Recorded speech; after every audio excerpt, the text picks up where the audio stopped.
Part 1. What is conversion therapy? Is it legal? Conversion therapies claim to cure homosexuality or people identifying with different genders using medical or psychological practices.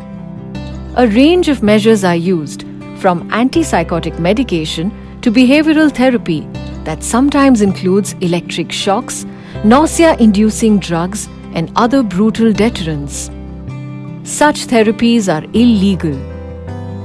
Section 3 of the Mental Health Care Act states that clinicians must use internationally accepted standards for determining whether their client has a mental illness.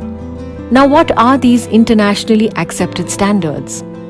World over and in India, clinicians use the Diagnostic and Statistical Manual of Mental Disorders, that is DSM, or International Classification of Diseases, that is ICD, to interpret their client's symptoms and develop a diagnosis. But neither of these standards list homosexuality or other sexual orientations as an illness. So what are conversion therapies trying to cure? There is nothing to cure. The Act also states that no mental health professional can specify or recommend a treatment that is not authorized by the field of their profession. Now, here is what the main organizations representing psychiatry say about conversion therapy. The Indian Psychiatric Society has in 2018 categorically stated that homosexuality is not a disease and must not be regarded as such.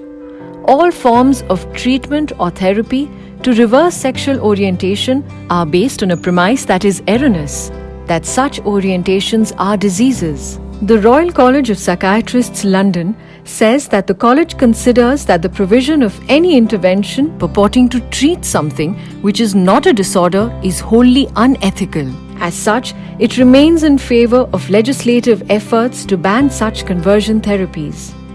The World Psychiatric Association acknowledges the social stigma and consequent discrimination of people with same-sex sexual orientation and transgender gender identity. It recognizes that the difficulties they face are a significant cause of their distress and calls for the provision of adequate mental health support. Conversion therapy is therefore unethical and harmful. Those who practice these therapies can be reported to authorities and prosecuted. The history of pathologizing homosexuality is a long and dark one. Let's ensure it finds no place in our future.